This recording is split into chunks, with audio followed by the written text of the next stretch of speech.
¿Qué es la endocarditis infecciosa? Es la colonización del endocardio por microorganismos, ¿no? Y entiéndase por endocardio que tenemos endocardio en diferentes partes del cuerpo.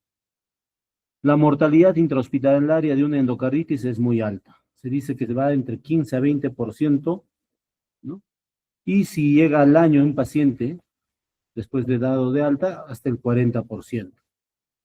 ¿Cuál es la lesión típica de la endocarditis? Es la vegetación, que es una masa de plaquetas, de fibrina, de microcolonias, de microorganismos y de células inflamatorias, que afecta a válvulas nativas o protésicas. Una de las cardiopatías congénitas más frecuentes de endocarditis es la comunicación interventricular, pero también, como les dije, puede afectar a otras partes, y a eso se llama endarteritis, por ejemplo, en la aorta o en otros vasos sanguíneos. Y aquí está una vegetación, ¿no? Por un estreptococo que involucra la válvula mitral, una endocarditis de válvula mitral, en la cual hay todo lo que hemos hablado anteriormente, plaquetas, hay fibrina, hay microcolonias de estos microorganismos y las células inflamatorias, todo esto. Y aquí están, miren, las vegetaciones, que parecen una coliflor. Las cardiopatías congénitas que pueden producir es el ductus, el CIB, el CIA.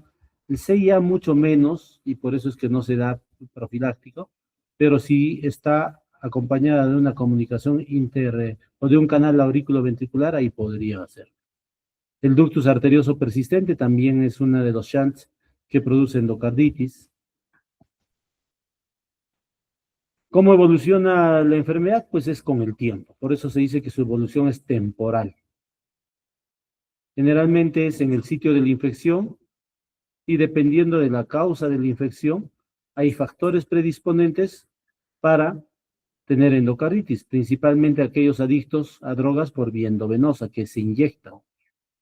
Esos tienen más probabilidad de hacer endocarditis infecciosa. Vamos a agrandar esta tabla en la que vemos la clasificación y las definiciones de las endocarditis infecciosas. Y según la ubicación de la infección y la presencia o ausencia de material intracardíaco, se puede llamar endocarditis de válvula nativa izquierda,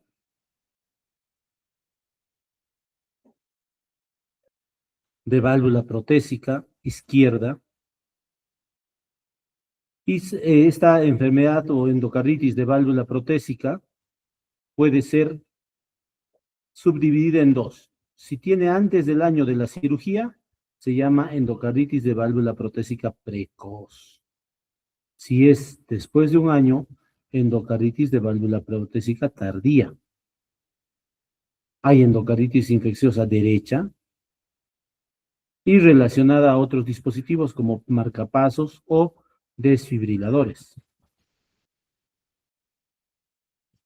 Según el modo de adquisición, o sea, y esto era según la ubicación y la presencia de material intracardíaco, según el modo de adquisición puede deberse a una endocarditis asociada a asistencia sanitaria, o sea, que haya médicos y personal de salud que la trata, y esa se divide en nosocomial y no nosocomial. Nosocomial o intrahospitalaria, o principalmente nosocomial, es la endocarditis que se desarrolla en un paciente hospitalizado más de 2 días, 48 horas, antes de la aparición de signos o síntomas que encajan con la endocarditis infecciosa. Y no nosocomial son los signos y síntomas de endocarditis que comienzan antes de 48 horas después del ingreso de un paciente con un contacto con la asistencia sanitaria y esta se puede subdividir en asistencia en casa o terapia intravenosa, es una enfermera que le iba a dar sus medicamentos y que se puso mal, lo llevaron al hospital y comenzó a desarrollar los signos antes de las 48 horas, pues en ellas te dices no nosocomial. Si está en hemodiálisis también o en quimioterapia intravenosa Antes de los 30 días de la aparición, también. También se puede llamar no nosocomial a la hospitalizada en un servicio de cuidados agudos menos de 90 días antes de la aparición de la endocarditis infecciosa. O es un residente de un lugar geriátrico o un servicio de cuidados a largo plazo. La endocarditis adquirida o infecciosa adquirida en la comunidad, esta era asociada a asistencia sanitaria, esta es adquirida en la comunidad, cuando hay signos y síntomas de endocarditis que comienzan 48 horas después del ingreso de un paciente que no cumple los criterios de una infección asociada a la asistencia sanitaria. Y el uso de drogas, asociado al uso de drogas, es la endocarditis infecciosa en un usuario activo de inyecciones de droga sin fuente alternativa de inyección.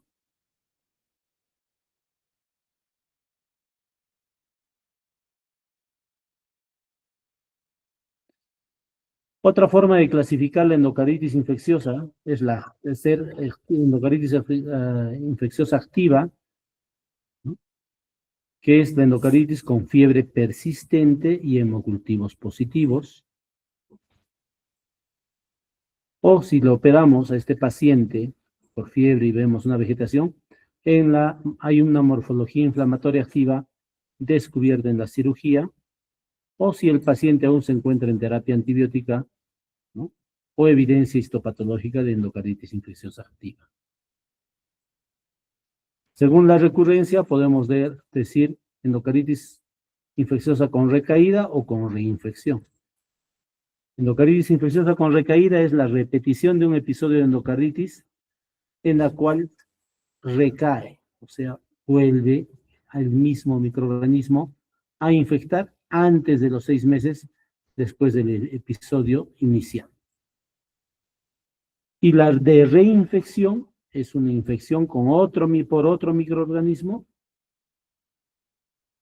o la repetición de episodios de endocarditis infecciosa causadas por el mismo microorganismo, pero más de 6 meses después del episodio inicial.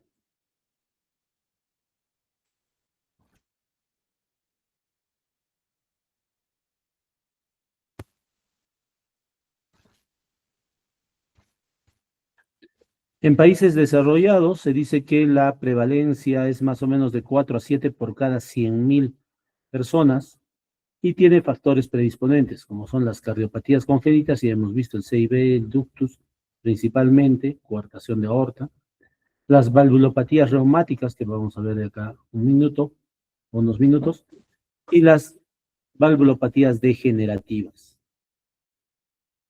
También la que, como hemos visto en la anterior clasificación, que se asocia a dispositivos cardíacos.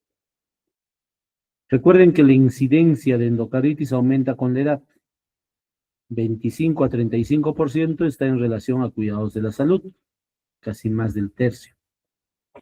Casi un tercio, o de 16 a 30%, están relacionados a válvulas protésicas de 6 a 12 meses después del reemplazo, o sea, tempranas si vemos esta clasificación, ¿no?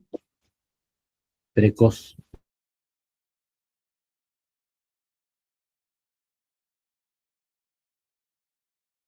Endocarditis. ¿Quién produce endocarditis infecciosa? Cualquier microorganismo puede producir endocarditis infecciosa.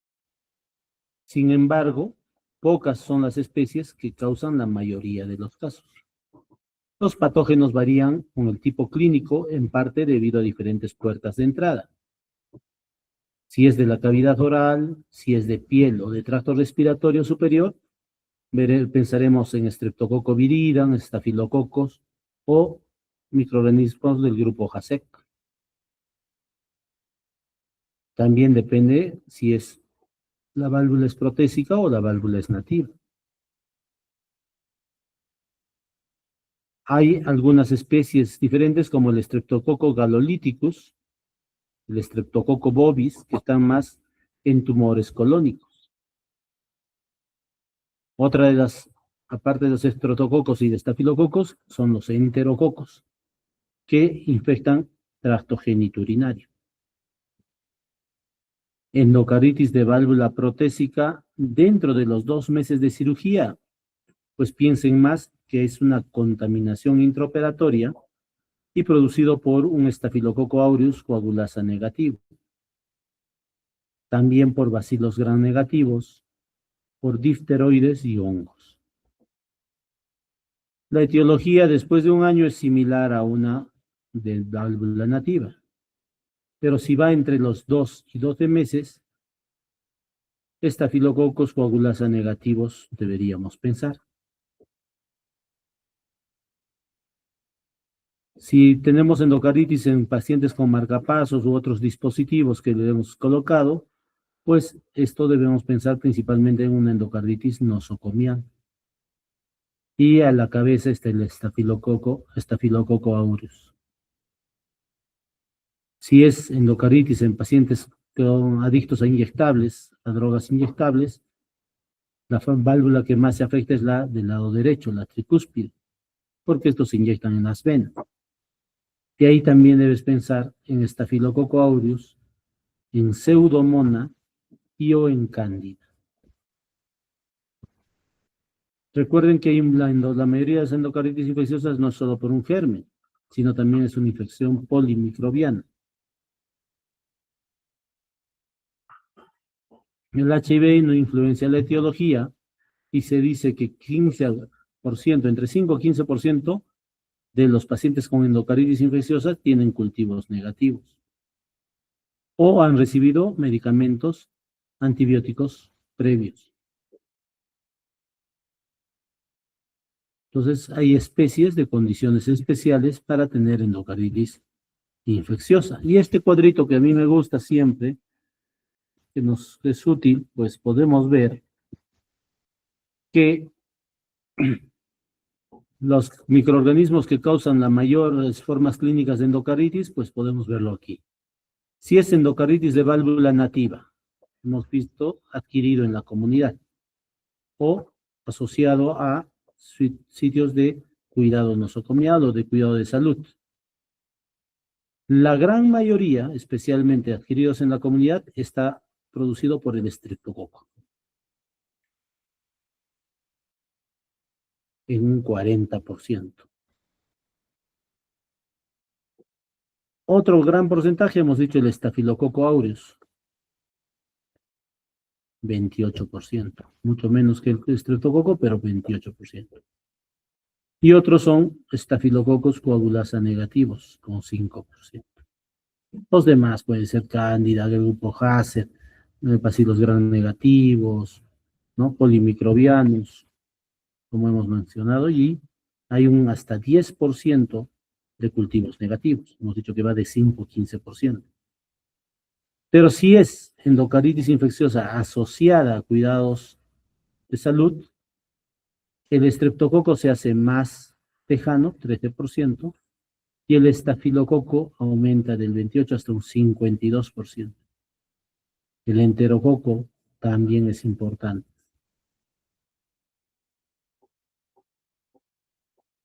Y los demás. Entonces, no se olviden de este.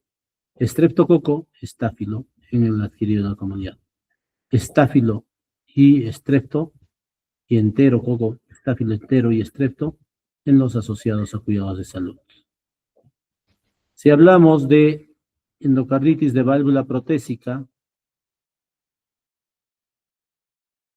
vemos que hemos dicho que los que están antes de los 2 meses de operados, la gran mayoría, como se ve aquí, es entre este Staphylococcus coagulasa negativo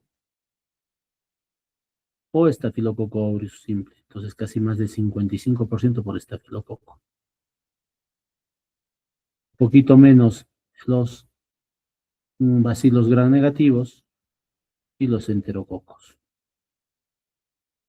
Si va entre 2 y 12 meses, hemos dicho que aquí los estafilococos coagulasa negativos son los más frecuentes, ¿no?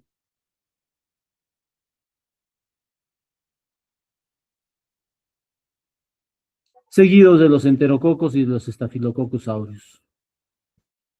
Y algo de cándida. Pero si va más de 12 meses, o sea, son tardíos, endocarditis de válvula protésica tardía, hemos dicho precoz, En esta tardía, pues hemos dicho que se parece un poco al de adquiridos en la comunidad. La mayoría del porcentaje es estreptococo y seguidos de un estafilococo. Y algo de ahí dentro de ellos enterococo y estafilococo coagulasa negativo. Entonces, este cuadrito es importante porque te da una idea de lo que hemos hablado anteriormente.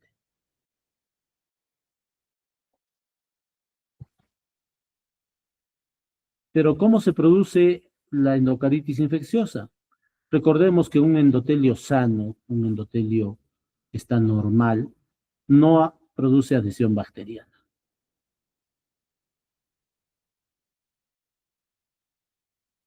Pero hay ciertas condiciones que pueden producir endocarditis no bacterianas, ¿no? La insuficiencia mitral, la insuficiencia aórtica, la estenosis aórtica, la comunicación interventricular, las cardiopatías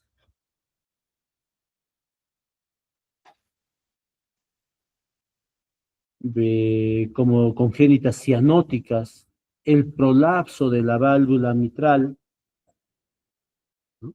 Va a ser producidas por esta endocarditis trombótica no bacteriana. Entonces, al inicio se produce una endocarditis trombótica no bacteriana, ¿no? También las enfermedades cardíacas degenerativas.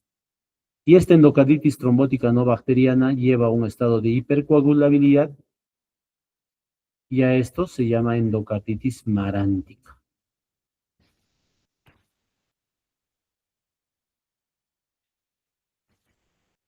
Entonces, miren, aquí está el velo valvular, que está por endotelio, recubierta por endotelio. Si hay una lesión endotelial, cuando está sano, pues es menos probable que se haya lesión bacteriana, como hemos dicho acá. Pero si hay lesión endotelial por estas patologías que hemos hablado, estenosis, insuficiencias y todo, lo que va a haber es una agregación plaquetaria, ¿no?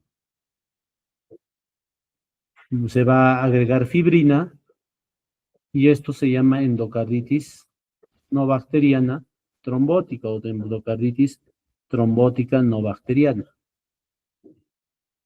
porque hay hipercoagulabilidad de endocarditis marántica o endocarditis trombótica bacteriana. Si hay una bacteriemia, si comienza a tener una infección urinaria, una lesión de las encías, una cura quirúrgica, ¿no? Algún procedimiento quirúrgico que haya lesión de la piel o de las mucosas, las bacterias entran y a esta endocarditis marántica o trombótica no bacteriana se va a colonizar y se van a asociar a la fibrina, las plaquetas, los microorganismos. Y esto va a producir una endocarditis infecciosa y a eso se llama la vegetación. Si esto se cura con antibióticos, va a llevar a la cicatrización y a la lesión del endotelio. Y aquí está un esquema un poco más elaborado de cómo los polimorfonucleares, tras la bacteriemia por el Staphylococcus aureus, que ingresa por la lesión endotelial a esta endocarditis trombótica no bacteriana, y va a activar las enzimas proteolíticas, y esto va a llevar a la formación del macrófago, porque el polimorfo nuclear ingresa también y se va a volver en macrófago, va a tratar de deglutir a estos estafilococos, va a secretar células T y interferón alfa, y va a producir este absceso, la formación del absceso, de la colonización, y esto va a liberar interleuquina, procesos inflamatorios, ¿no? Y fibrinógeno, fibrina, todo lo que hemos hablado, y esta es la endocarditis desde el punto de vista histológico. Entonces debe haber una lesión endotelial por factores hemodinámicos, traumáticos, digamos, he dicho esclerosis, CIB, CIA, Shands, o envejecimiento de las válvulas, y esto va a llevar a presencia de inmunocomplejos, depósitos de fibrina y la famosa endocarditis trombótica no bacteriana. Después de eso, si hay una bacteriemia, que son por maniobras que producen traumatismo de piel, mucosas, drogadicción, foco séptico, vamos a llevarla a una adherencia y colonización y se va a formar la vegetación séptica. Y ahí se llama endocarditis bacteriana. Esto va a producir la destrucción de la válvula y sus manifestaciones cardíacas.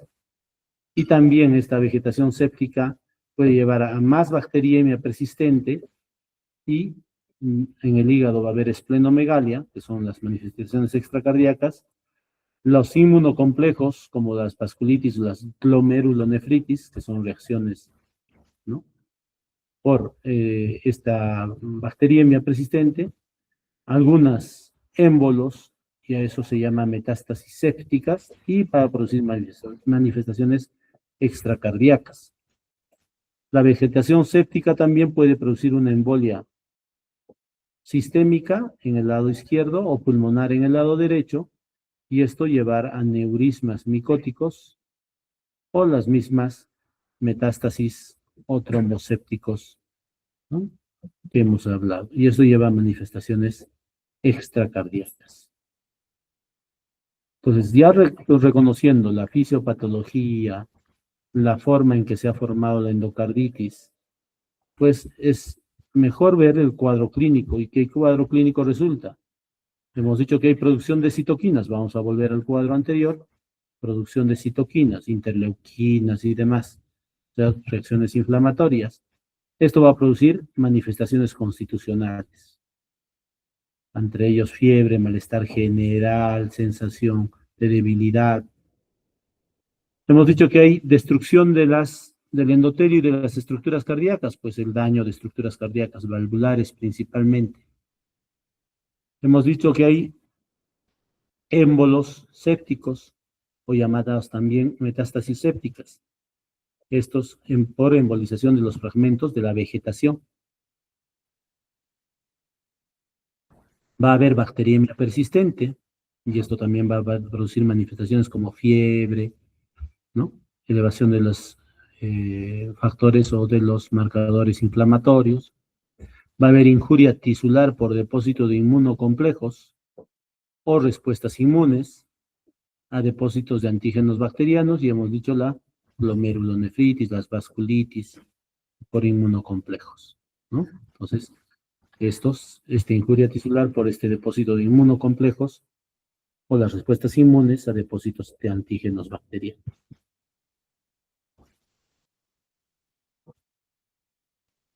Por consiguiente, las manifestaciones clínicas y laboratoriales de la endocarditis infecciosa, la cabeza va a ser fiebre. Fiebre en un 80-90%, creo que lo voy a volver en pequeño y se va a ver mejor. Miren, la fiebre está presente en una endocarditis bacteriana en un 80-90% de los casos. ¿Puede haber un 10% sin fiebre? Sí. Hay lo que es escalofríos, sudoración, un 40-75%. Pérdida del apetito, hasta anorexia, pérdida de peso, ¿no?, y sensación de malestar en un 25-50%. Mialgias y artralgias, entre 15-30%. Dolores dorsales, en 15%.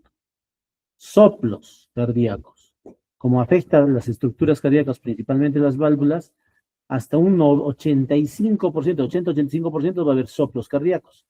Por eso es que cuando ustedes diagnostiquen endocarditis, traten de escuchar bien si tiene un soplo cardíaco. Porque si no lo tiene, va a ser un poco alejado, tal vez piensen en otra causa.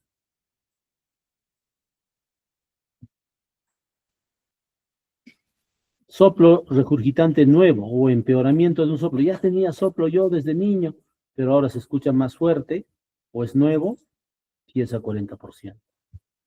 Émbolos arteriales, esplenomegalia, entre 10, 15 hasta 50%, manifestaciones neurológicas o manifestaciones periféricas como los nódulos de Osler o las hemorragias subunguiales o las lesiones de Janaway en miembros inferiores o las manchas de Roth.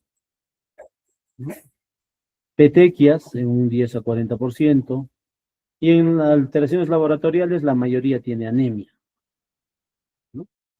Más difícil en un paciente renal o ya anémico crónico, pero en la mayoría de los pacientes aparece anemia, leucocitosis, y esto, por eso pedimos examen de orina, no para ver infección solamente, sino hematuria microscópica. Entonces, si tienen una sospecha de un paciente con endocarditis infecciosa, pídanle un examen de orina, y si tiene hematuria, pues sospechen que sí es endocarditis infecciosa. No es el diagnóstico definitivo, pero es una sospecha. Y si tiene anemia en el hemograma, que no la tenía, y leucocitosis, pues mejor. Algunos reactantes de fase aguda, como el BCG, la velocidad de eritrosedimentación, la proteína C reactiva, se elevan en más del 90% de los casos. En un 50% está el factor reumatoideo positivo, y los complejos circulantes, inmunocomplejos circulantes, hasta en un 60 hasta 100%. Y también por consumo hay una disminución del complemento sérico, ¿no? En un 5 o 40% de los casos. Entonces hemos dicho que hay manifestaciones cardíacas como los soplos, generalmente soplos de insuficiencia, porque hemos dicho que la endocarditis se come, destruye el endotelio, destruye las estructuras, entonces las válvulas se van a, más que obstruir, van a producir insuficiencia.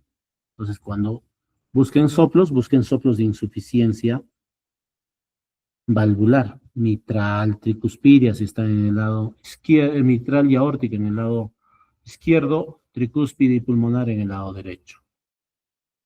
Recuerden que los soplos se producían en un 80-85%, pues al inicio pueden estar presentes en un 45% y al final de la enfermedad en un 85%, porque se destruye progresivamente. 30-40% por esta valvulopatía, por esta insuficiencia valvular, lleva a una insuficiencia cardíaca. Y esto por la disfunción valvular, principalmente en válvula aórtica, insuficiencia aórtica, más que en mitral, pero puede ser en las dos. Y también pueden estar asociados miocarditis y fístulas intracardíacas.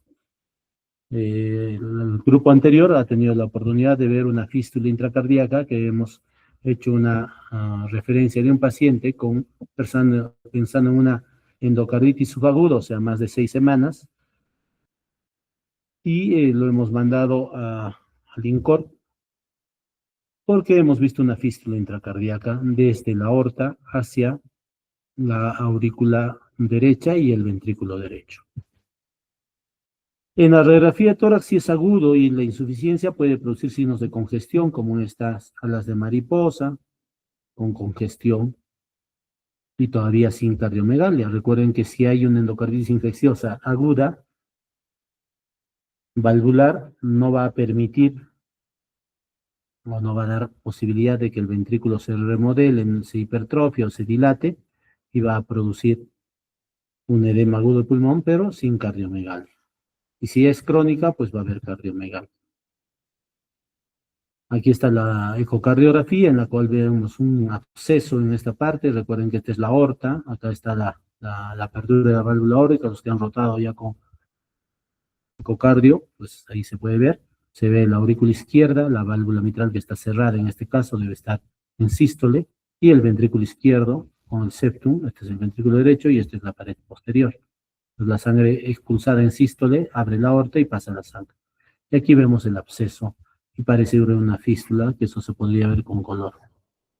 Aquí es un paciente con una comunicación interventricular. Miren, un CIB, está un agujero en el septum interventricular. Esta es la válvula tricúspide, esta es la válvula mitral, está cerrada, que es la aurícula izquierda, esta es la aurícula derecha, y aquí está el septum interventricular, y aquí en la parte superior, entre perimembranoso o muscular alto, encuentras un agujero. Esto es una comunicación interventricular. Si le ponemos color, acá abajo se le ha puesto color, y miren cómo hay un CIB. Y en esta parte ya está viendo una vegetación aparentemente que produce turbulencia, ¿no? Y tiene además una insuficiencia mitral. Este es un paciente que tenía una endocarditis infecciosa con ruptura del miocardio y muerte súbita, ¿no? Por taponamiento cardíaco por ruptura del ventrículo izquierdo. En el electrocardiograma puede estar con taquicardias, pueden estar con hipertrofias ventriculares, pero también pueden haber signos de bloqueo cardíaco. Y miren, este paciente se parece mucho al paciente que hemos puesto marcapaso la semana anterior o el sábado anterior, y que venía es una paciente que tenía o que tiene una enfermedad renal crónica terminal en hemodiálisis, y que llegó con un electro muy parecido a este, en las complejos QRS aislados, con bradicardia, frecuencias cardíacas de 40 y varias ondas P. Acá hay 3 cada 4 ondas, ¿no? Este es un bloqueo AB de tercer grado completo, y en algunos pareciera un bloqueo de alto grado con conducción 4-1 o 3-1. Una foto de un paciente con endocarditis infecciosa de válvula aórtica. Miren todo lo que afecta a la vegetación, ¿no? Hay plaquetas, fibrina, microcolonias que hemos dicho, células inflamatorias. Así como hay manifestaciones del corazón intracardíacas, hay extracardíacas, y están más relacionadas a la duración de la infección. Son menos frecuentes porque actualmente ya se hace un diagnóstico temprano, ya no tardío.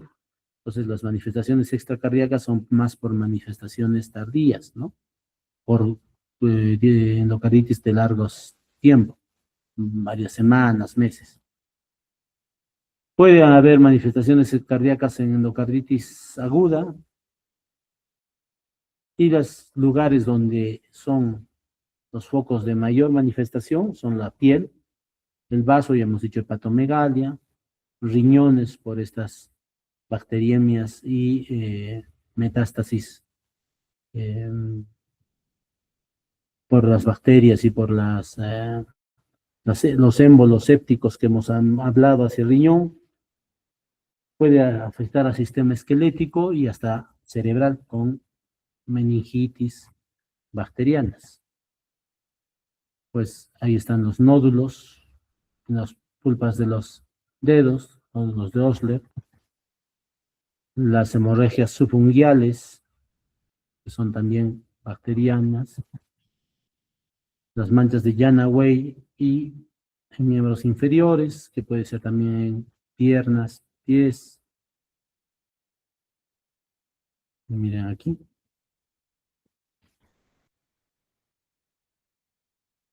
Las manchas de Roth a nivel de la retina, los abscesos meningios, las meningitis sépticas por émbolos al cerebro, que se desprenden y se van hasta la arteria cerebral, ¿no? Y ahí se localizan.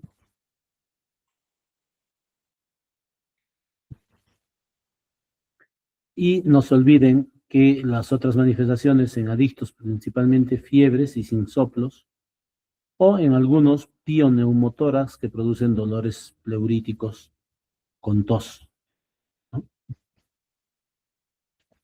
¿Cómo se hace entonces el diagnóstico de endocarditis bacteriana? Principalmente el diagnóstico es por los criterios de Duke.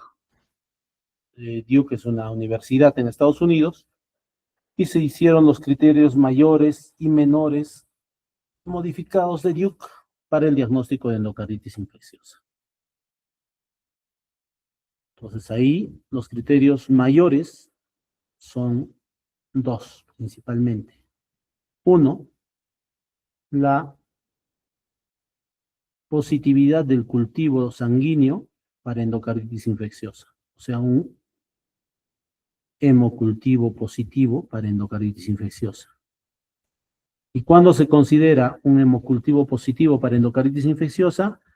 Cuando hay un hemocultivo positivo en dos muestras separadas, ¿no? Pero que estén producidos por microorganismos típicos consistentes con endocarditis infecciosa, o sea, el Streptococcus viridans, el Streptococcus bovis, del grupo Hassett, que son el Haemophilus, Lactinobacillus, Actinomycetocomitans, el Corynebacterium hominis, la E. de Ikenella y la K. de Kingella kingae. O por Staphylococcus, ya hemos dicho Staphylococcus aureus, Enterococos adquiridos en la comunidad, ¿no? Entonces, este es un cultivo positivo, ¿no? En dos oportunidades diferentes por un microorganismo típico. O que haya cultivos positivos persistentes con endocarditis infecciosa con microorganismos definidos como al menos dos cultivos positivos en muestras de sangre con separación de 12 horas,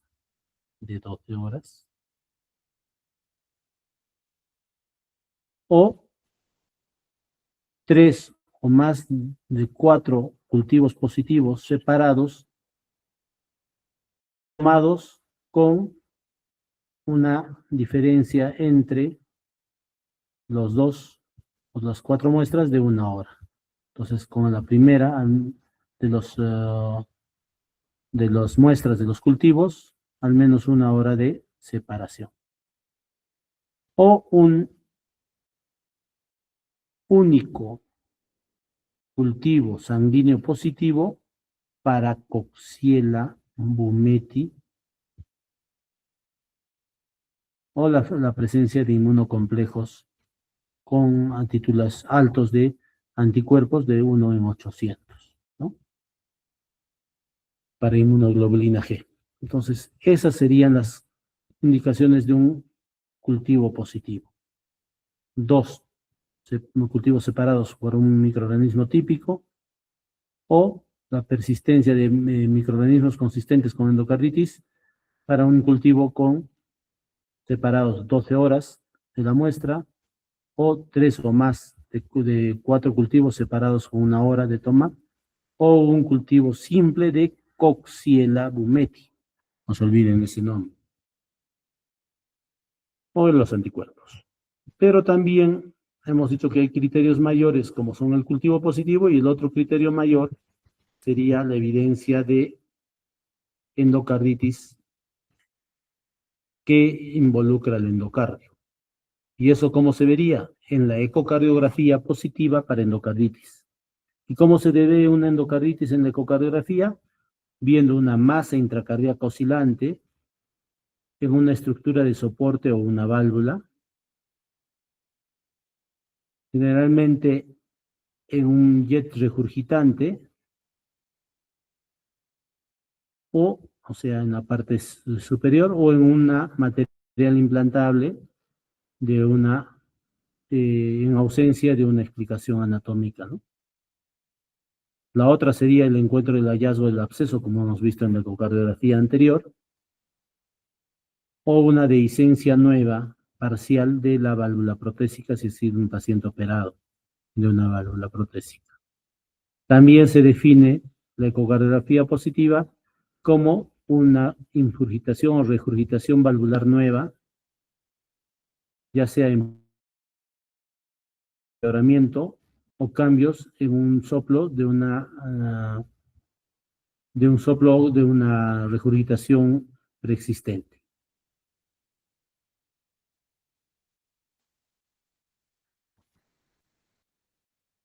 Entonces ya tienen criterios mayores, cultivo positivo o ecocardio positivo. Y el criterio menor, pues la predisposición o condiciones cardíacas predisponentes, por ejemplo, tiene CIA, CIB y tiene fiebre, o que tenga CIB principalmente o ductus, o que usa inyecciones o drogas por inyectables, pues es un factor predisponente, es un criterio menor.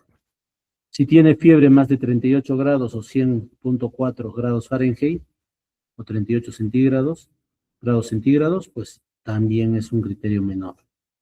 Fenómenos vasculares, como embolias arteriales mayores, infartos pulmonares sépticos, aneurismas micóticos, hemorragias intracraneanas, hemorragias conjuntivales, ¿no? O las lesiones de Janaway que hemos visto, pues es un criterio menor. Fenómenos inmunológicos, como hemos dicho, las glomerulonefritis, los nódulos de Osler, las manos, los manchas de Roth y los factores reumatoideos, es un criterio menor. Y la evidencia de microorganismos positivos cultivos positivos, pero que no se encuentran dentro de los criterios mayores, como hemos visto arriba, o la evidencia serológica de una infección activa con microorganismos consistentes con endocarditis infecciosa, también sería un criterio menor.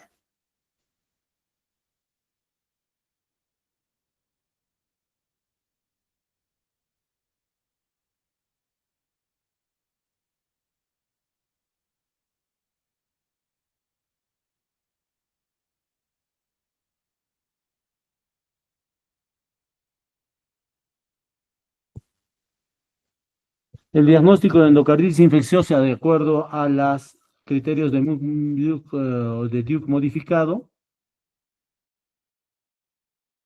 puedes definir una endocarditis infecciosa definitiva o una endocarditis infecciosa posible o descartar la posibilidad de endocarditis infecciosa.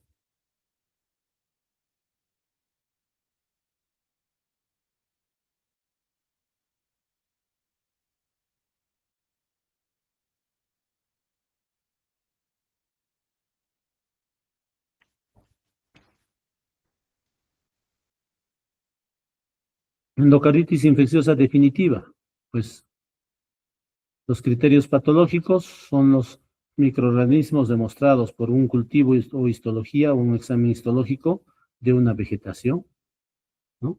O de una embolización de una vegetación o de un absceso intracardíaco, ¿no? Que has tomado de muestra en una cirugía y ahí lo evalúas. O las lesiones patológicas como las vegetaciones o abscesos intracardíacos confirmadas por un examen histológico que muestran endocarditis infecciosa. Eso es definitivo. Los criterios clínicos, pues dos criterios mayores hacen diagnóstico de endocarditis infecciosa, o un criterio mayor y tres menores, o cinco criterios menores.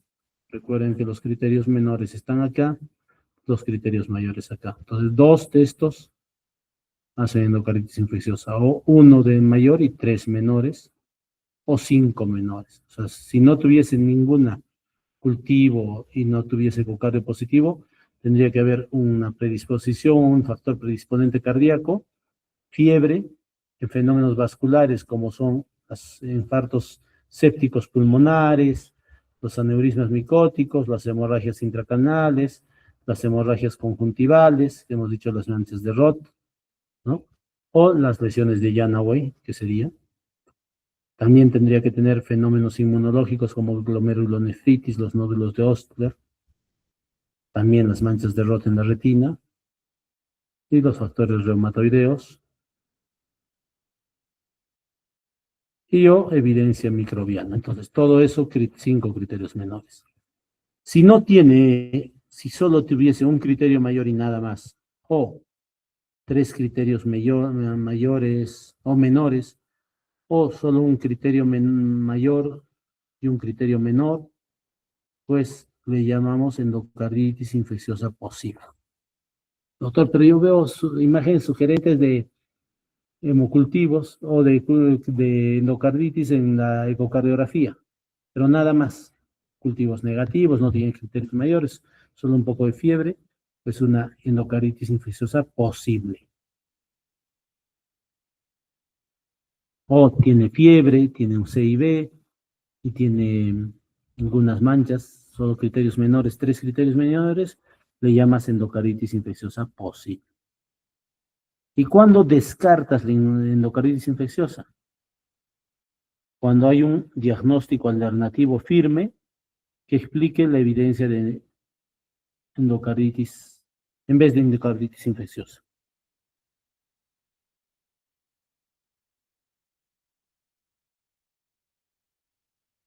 O la resolución de los... Tenemos un paciente que tiene una sospecha de endocarditis infecciosa, le das antibiótico y antes de los 4 días se resuelve la fiebre, cae la fiebre, cae todo lo demás, pues ahí sospecha que era otra cosa, tal vez una neumonía, una infección, un absceso en otra parte, y eso se descarta en la endocarditis infecciosa. O la evidencia no patológica de endocarditis, en una autopsia, en una cirugía para endocarditis infecciosa, ¿no?, que desaparece con tratamiento antibiótico después de los 4 días o antes de los 4 días también. Entonces no hay evidencia patológica, no vemos microorganismos, no vemos células inflamatorias. Le hemos dado 4 días, pues no debería desaparecer, ¿no? Menos de 4 días. O cuando no hay criterios, no cumple con los criterios para una endocarditis infecciosa posible, ¿no?, que ya hemos visto aquí. Entonces, esa es la forma de diagnosticar la endocarditis infecciosa. Aquí podemos ver, por ejemplo, una vegetación que está en el otro lado, ¿no? No en el lado anterior, sino en el lado posterior a la lesión, ¿no? Entonces, la vegetación no se ve más acá, sino se ve en las zonas de menor presión. Y en la aurícula izquierda hay menos presión que en el ventrículo izquierdo. Ya lo decíamos en... ¿dónde? Bueno, aquí creo. Vamos a ver si lo vemos. No, estaba abajo. Bueno, por aquí creo. En la ecocardiografía, ¿no? Masa intracardíaca oscilante en la válvula, en una estructura de soporte o en una estructura de soporte, en los jets de resucitación en la parte posterior o en el material implantable, ¿no? Entonces ahí. Pues aquí está, ese es el pas de la resucitación y ahí lo ves. Y aquí está, miren, cuando le ponemos color, como la insuficiencia mitral hace que la sangre regrese en sístole y se produzca turbulencia en toda la aurícula izquierda. Esta es la vegetación. Se respete el color, ¿no? Ahí también tenemos un absceso y una endocarditis. Entonces, en la endocarditis infecciosa y papel de la ecocardiografía en la endocarditis infecciosa, pues sí. ¿Qué ecocardiografía debo tomar, doctor? Pues endocarditis se recomienda la transtorácica como técnica de imagen de primera línea cuando se sospecha endocarditis infecciosa. Clase de recomendación 1B. Se recomienda transesofágico en pacientes con alta sospecha de endocarditis, pero con la transtorácica normal, 1B también. Y si es que se puede repetir, sí, ya sea la transesofágica o la transtorácica, 7 a 10 días, en caso de que la primera salga negativa, si la sospecha de endocarditis permanece alta. No, doctor, pero sale negada, no hay. Bueno, en una semana repítele. Habría que considerar un transesofágico en la mayoría de los pacientes adultos con posible endocarditis infecciosa, incluso cuando la ecocardiografía transtorácica es positiva, por su mejor sensibilidad y su precisión, especialmente para el diagnóstico de abscesos y medición del tamaño de vegetaciones. 2A, ¿no? Ya es menos confiable, pero es una recomendación 2A. Y la transesofágica no es aconsejable en pacientes con transtorácica negativa de buena calidad y baja sospecha de endocarditis infecciosa. Entonces, no hay baja sospecha y la transtorácica es normal, pues no necesitas hacer transesofágico. Está contraindicado. Nivel 3.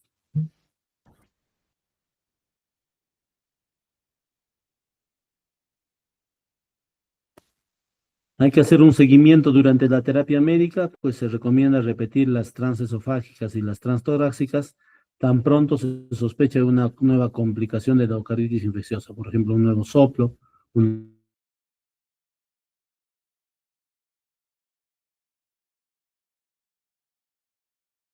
o bloqueos auriculoventriculares, como hemos visto en la ecografía, que estaba bloqueada, en el electrocardiograma, que estaba bloqueado. Entonces ahí sí se recomienda con una organización 1B, ¿no?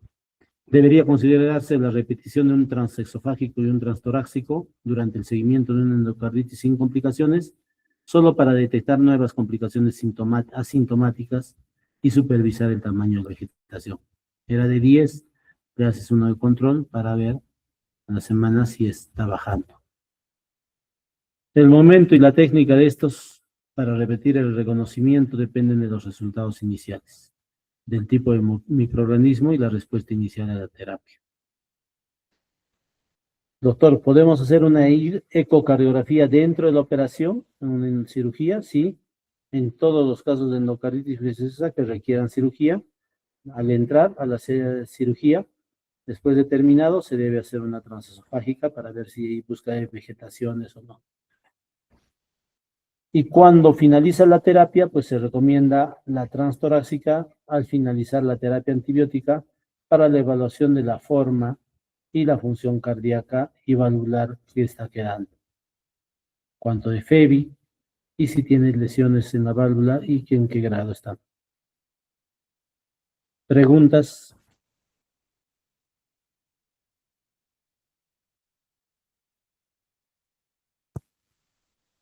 Si no hay preguntas, entonces continuamos. Si tienen sospecha clínica de endocarditis infecciosa, es un paciente que está con fiebre, con soplos, mándenle a hacer una ecocardiografía transtorácica, como la que hacemos en el seguro a diario. Si la válvula protésica, el dispositivo intracardíaco tiene una válvula protésica o un dispositivo intracardíaco, hay que hacerle una transesofágica. O si la transtorácica es de mala calidad, aunque no tenga prótesis, hazle una transesofágica. O si la transtorácica es positiva, hazle una transesofágica, ¿no?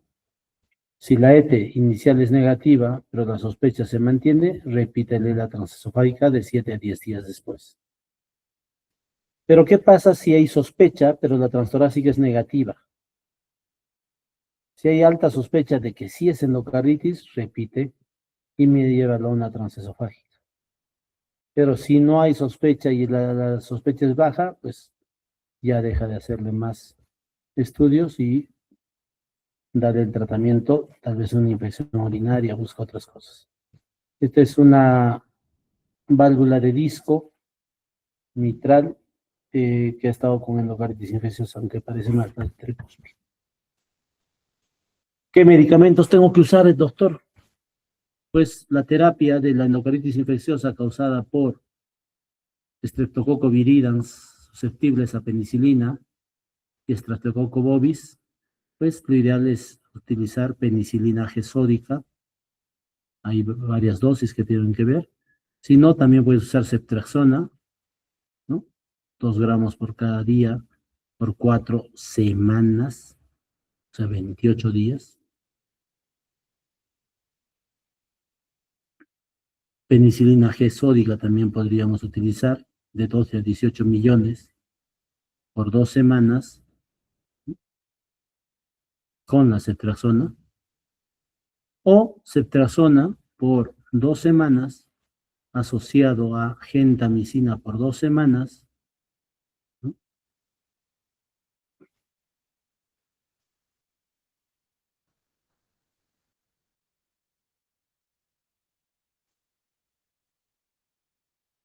Hay dosis pediátricas, no se olviden. Y la vancomicina. La vancomicina está recomendada para aquellos pacientes que no toleran las penicilinas o la ceftriaxona.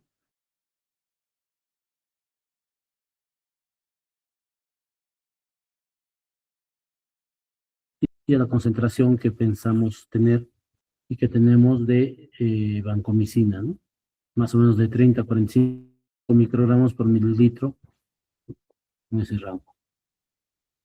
Hay también dosis pediátrica de la vancomicina. Entonces, no se olviden, penicilinas gesóricas o ceftriaxona con penicilina gesórica o ceftriaxona con gentamicina, o si hay pacientes con vancomicina también, si no toleran, ¿no? Ahora, ¿qué pasa si el paciente es endocaritis de válvula nativa causada por un estreptococo del grupo viridans y estreptococos del grupo bovis que tienen cierta resistencia relativa a la penicilina? Bueno, la penicilina gesódica 4 semanas puedes usar, o ceftriaxona más gentamicina 4 y 2 semanas respectivamente, o la vancomicina 4 semanas.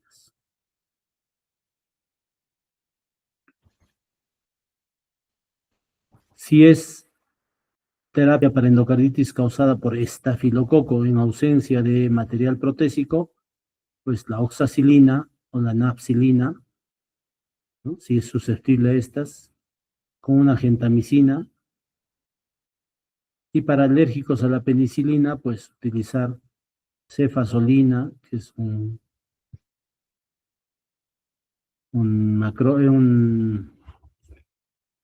¿cómo se llama la familia de las ceftriaxona?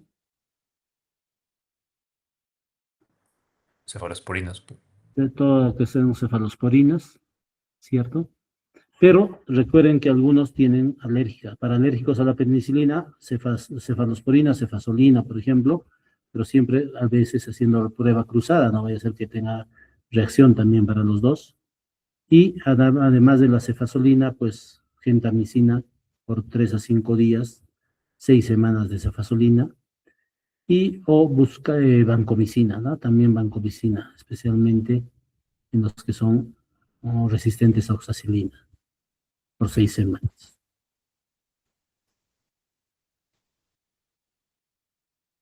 Y la terapia para endocaritis valvular protésica causada por estafilococo, a la cabeza está la oxacilina, al menos 6 semanas, más rifampicina, o asociado también, aparte de la rifampicina, gentamicina por 2 semanas. A los alérgicos a la penicilina, pues vancomicina más rifampicina más gentamicina. 6 semanas de los 2 primeros y 2 semanas de la gentamicina. Doctor, ¿se opera en las endocaritis infecciosas? Pues hay indicaciones para la cirugía y para la intervención quirúrgica de pacientes, cirugía cardíaca hablamos, ¿no? De pacientes con endocaritis infecciosa. Pues para un óptimo tratamiento, la cirugía recomendada si tiene insuficiencia cardíaca moderada severa debido a una disfunción valvular. Doctor, se perforó la válvula por la endocarditis, es insuficiencia aórtica moderada severa, pues debe entrar. También, si hay dehiscencia parcial inestable de las válvulas protégicas, lo han operado, le ha dado endocarditis de unos 2, 3, 4 meses después, y hay dehiscencia, sácalo. Si hay bacteriemia persistente después de la terapia antimicrobiana, si hay pérdida de la efectividad de la terapia antimicrobiana, si hay estafilococos aureus, por endocarditis en valvular protésica por estafilococo aureus con una complicación intracardíaca, pues hay que operarlo al paciente. O cuando hay una terapia antimicrobiana óptima después, ¿no? Y que no, que se reinfecta en esta válvula protésica. Y para mejorar, pues también podríamos ver la extensión o la infección, la pobre respuesta al estafilococo aureus, si las vegetaciones son más de 10 milímetros de diámetro, y si hay una vegetación hipermóvil con incremento del riesgo de embolia, pues hay que operarlo. Si hay una fiebre persistente, inexplicable, más de 10 días, con cultivos negativos para endocarditis valvular, y tiene pues una masa ahí, una vegetación, hay que considerar. Y la pobre respuesta de la endocaritis a las altas dosis de antibiótico, ya sean por enterococoso o por bacilos gram negativos resistentes, ¿no? Entonces, ahí se puede operar. ¿Y cuándo operar, doctor? El mismo día, si es una insuficiencia aórtica aguda, más un cierre prematuro de la válvula mitral, si tiene un absceso sinusal o en el seno de Valsalva, o con ruptura hacia el ventrículo derecho, ¿no? Es urgente, pues si hay, ¿qué quiere decir urgente? En 1 o 2 días, si hay una obstrucción por la vegetación de la válvula, si hay una prótesis inestable, con una insuficiencia mitral o aórtica, con falla cardíaca en NIJA 3 o 4, ¿no?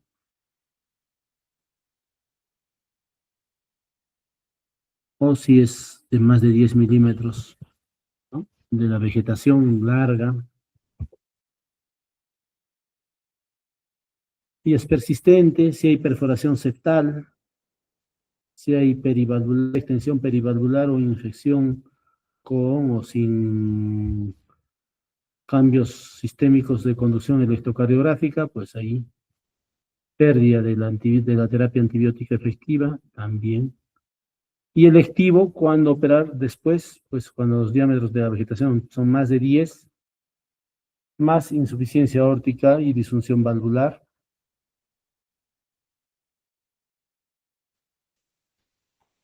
Cuando hay una regurgitación protésica paravalvular progresiva, entonces hay que pensar en que se va a operar en algún momento. Cuando hay una disfunción valvular más una infección persistente después de 7 a 10 días de terapia antibiótica, o es endocaritis por hongos, ¿no?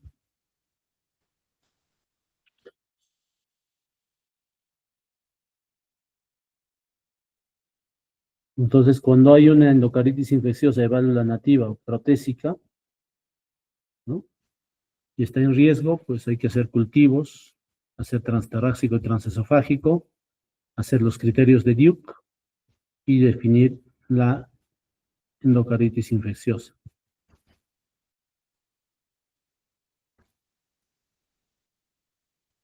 La terapia antibiótica, descontinuar los anticoagulantes, evaluar la necesidad de cirugía para ver si es disfunción valvular, organismo resistente, bloqueos o abscesos cardíacos, infecciones persistentes, pues hay que hacer una cirugía lo más antes posible, ¿no? Y si hay la vegetación larga, móvil, pues menos confiable, pero se puede hacer la cirugía, ¿no? Pronta. Y si hay un émbolo recurrente o una vegetación persistente, después de una terapia antibiótica adecuada, pues hay que operarlo pronto.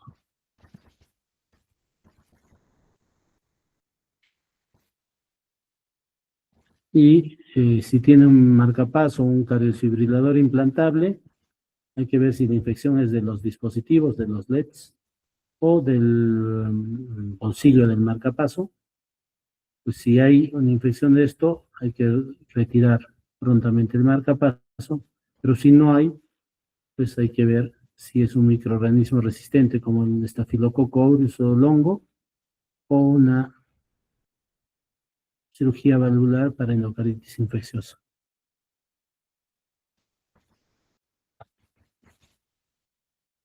Entonces, el tratamiento, indicadores de mal pronóstico en estos pacientes, la edad avanzada, el endocaritis sobre una válvula protésica, los diabéticos, insulino dependientes, los que tienen debilidad, enfermedad cardiovascular, renal y pulmonar previa, o complicaciones del endocaritis como falla cardíaca, insuficiencia renal, ictus, shock o complicaciones perianulares, pues esos son de peor pronóstico. Los microorganismos también, el Staphylococcus aureus es de peor pronóstico, el hongo o el gran negativo, bacilo gran negativo.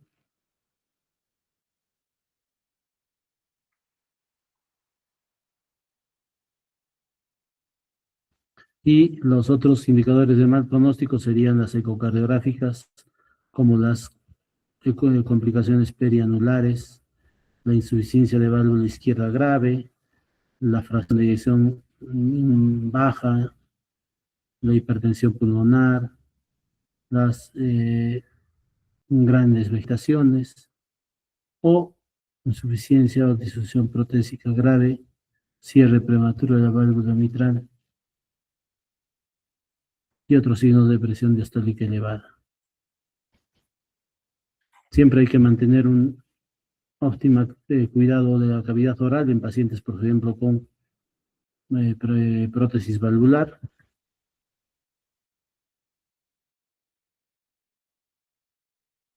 Y siempre hay que hacer endocardititis profiláctica, o sea, profilaxis antibiótica para endocardititis infecciosa en los que tienen válvulas protésicas cardíacas. Si han tenido ya endocarditis anteriormente, hay que volver a hacer profilaxis antibiótico.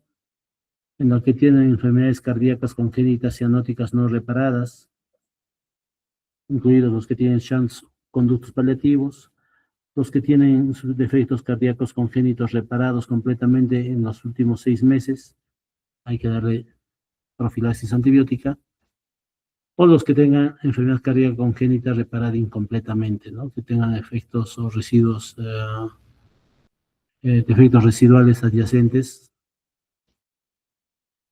los que desarrollan una valvulopatía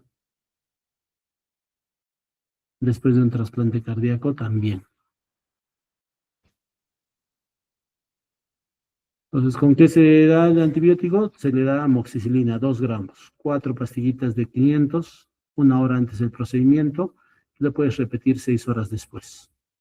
Si no tienes, y si tienes ampicilina, sería endovenoso o intramuscular. Y si es alérgico a la penicilina, darle claritro o acitromicina, 500 miligramos 1 hora antes del procedimiento. O dentro de las cefalosporinas, la cefalexina, 2 gramos antes del procedimiento, o la clindamicina y oral 600 miligramos. Si es alérgico, pues cefazolina o clindamicina serían de idea.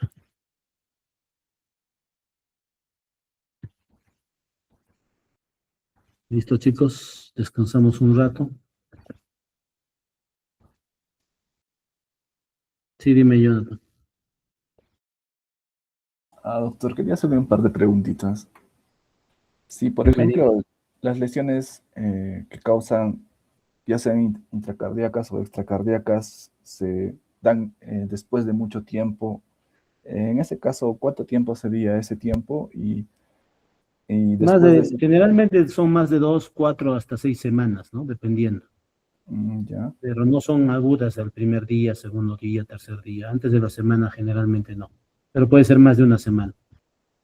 ya. Y la otra era si, por ejemplo, una endocarditis se puede autolimitar o siempre va a progresar a una vegetación. No, pues para decir endocarditis bacteriana ya tendría que haber vegetación. Si tal vez estás refiriéndote a la endocarditis marántica o abacteriana, ¿no? Claro. La trombótica bacteriana, pues eso se puede